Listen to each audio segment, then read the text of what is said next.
I was 24 when this happened. At the time, I was living in a small 2-bedroom apartment with my roommate Mia. One Friday night, Mia went to stay with her boyfriend for the weekend. I decided to stay home. Honestly, I was looking forward to it. I ordered pizza, put on a movie, and spent most of the evening sitting on the couch with my laptop. Nothing felt unusual. The apartment was quiet, the front door was locked, and I remember thinking how nice it was to have the place to myself. Around midnight, I turned off the television and went to the kitchen for some water. That's when I noticed the hallway light was on. I was almost certain I'd turned it off earlier, but I didn't think much of it. Mia sometimes left lights on. I switched it off and went back to my room. About 20 minutes later, I heard a small sound, a soft click. It came from the hallway, and I stopped moving. Then I heard another sound, almost like someone had lightly touched the bedroom door. I sat there for a few seconds, listening. Nothing. I told myself it was the building. The walls were thin, and old apartments made noises all the time. So I put my headphones on and continued watching my laptop. Maybe 10 minutes later, my phone vibrated. It was a text from Mia. "You still awake?" I replied. "Yeah, why?" She said, "Did you leave the hallway light on?" I stared at the message. I typed, "No, why?" Her response came almost immediately. "Because I can see it from the parking lot." My stomach dropped. I hadn't told her I was sitting in my bedroom. She couldn't have known what I was doing. I walked to the bedroom door and slowly opened it. The hallway was dark. The light was off.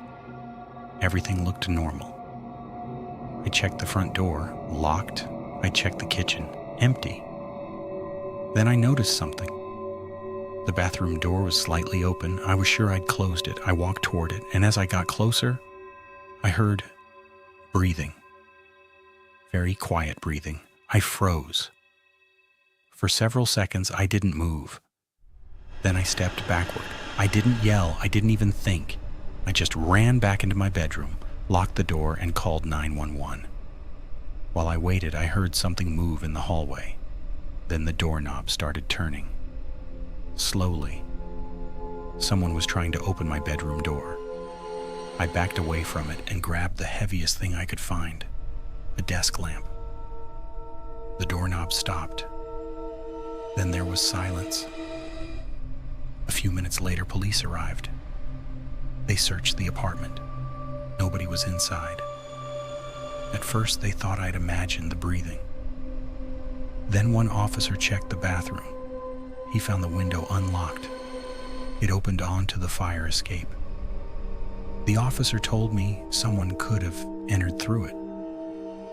But there was one thing that bothered me even more. On the floor beside my bed, in it, there was a muddy footprint. I hadn't noticed it before. It was pointing toward my bed. The police never found the person, and to this day, I still think about one thing. If I hadn't received that text from Mia, I probably would have walked into the bathroom. And I don't know what would have happened after that. Story 2. Someone was upstairs. This happened when I was 19. My parents were away for 3 days, and I was staying at home alone. It wasn't a big deal. I'd been home alone plenty of times before. The house was in a quiet neighborhood, and I knew all the usual sounds. The pipes, the refrigerator, the heating system, the wooden stairs that creaked when the temperature changed. That first night, I made dinner, watched television, and went upstairs around 11:30. Before going to bed, I checked the front door. Locked. Back door, locked. Windows, closed. Everything was fine. I went to sleep. Around 2 o'clock in the morning, I woke up because I heard footsteps. Not loud footsteps, just 2 or 3 soft creaks from downstairs. I sat up, then nothing. I listened for another minute, nothing. I figured it was the heating system, so I went back to sleep. The next morning, I noticed something strange. One of the kitchen chairs had been moved. It was sitting several feet away from the table. I assumed my dad had left it like that. I didn't think much of it. That afternoon, my younger sister called me. She asked if everything was okay. I laughed and said yes. Then she said something that made me pause. She told me, "Check the upstairs window in Mom's room." I asked why. She said she'd noticed it was open when she left. I went upstairs. The window was closed, locked. I told her everything was fine. That night, I started feeling uneasy, not because of anything specific, just that feeling you get when something doesn't quite add up. At around 1:15 a.m., I heard another noise. This time, it sounded like someone walking across the kitchen. One step, then another. I grabbed my phone. I didn't turn on the lights. I just listened. Then I heard the refrigerator door open. I knew that sound. I had heard it hundreds of times. Someone was downstairs. I called the police. Then I locked myself in my parents' bedroom. For several minutes, nothing happened. I started wondering if I'd made a mistake. Maybe it really was the refrigerator, maybe a pipe, maybe an animal. Then I heard footsteps on the stairs. One step, pause, another step, pause. They were coming upstairs. I moved behind the bed. The footsteps stopped outside the bedroom. Then I heard the handle move. Once, twice. The door opened slightly. I could see a man's hand around the edge. I stopped breathing. He pushed the door open another few inches. Then his phone suddenly lit up. For a split second, I saw his face. He looked directly toward the bed. I grabbed the lamp and threw it at the doorway. He jumped back. I ran out of the room, locked myself in the bathroom, and screamed for help. The man ran downstairs. A few minutes later, the police arrived.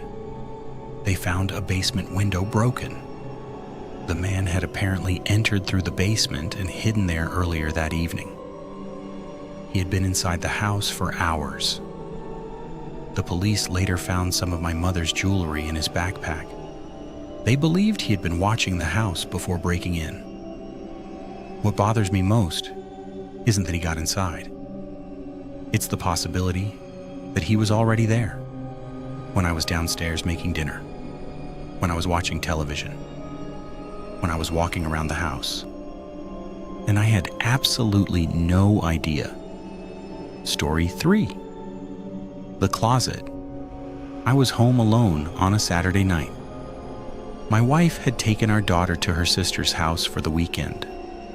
I stayed behind because I had work to finish.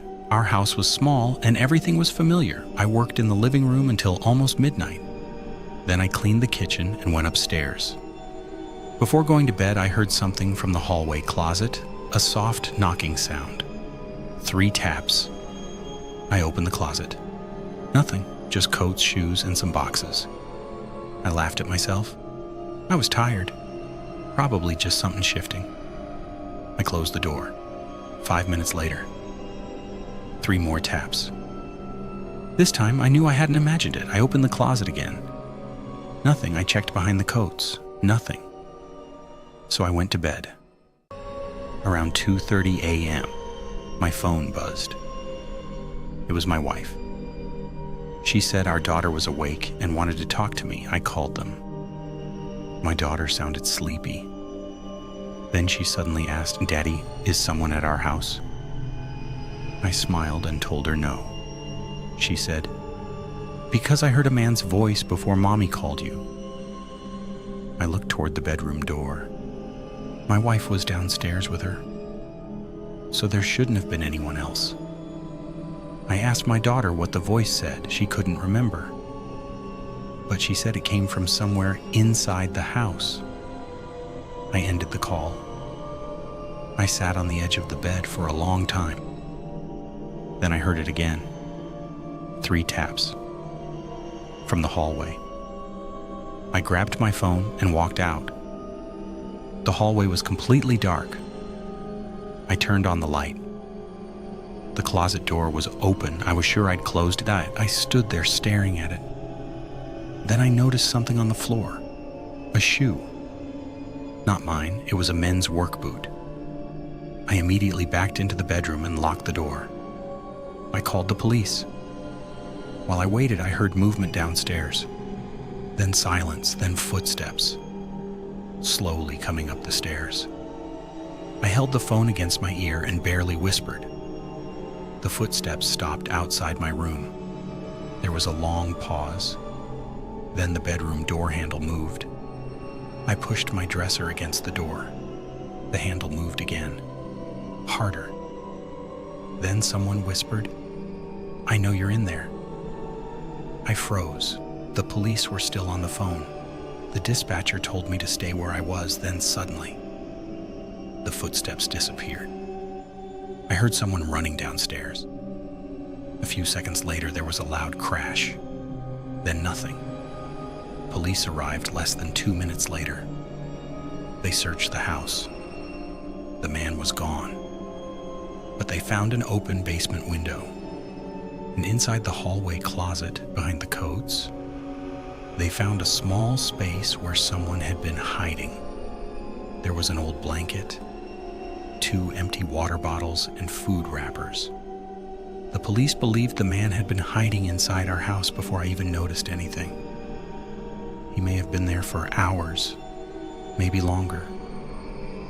I still think about that closet, because I had opened it twice. I had stood directly in front of him, and I never saw him. The scariest part isn't knowing that someone broke into our house. It's knowing that, for a while, I was walking around my own home while someone was hiding only a few feet away. And if my daughter hadn't asked me that question that night, I might never have realized I wasn't alone.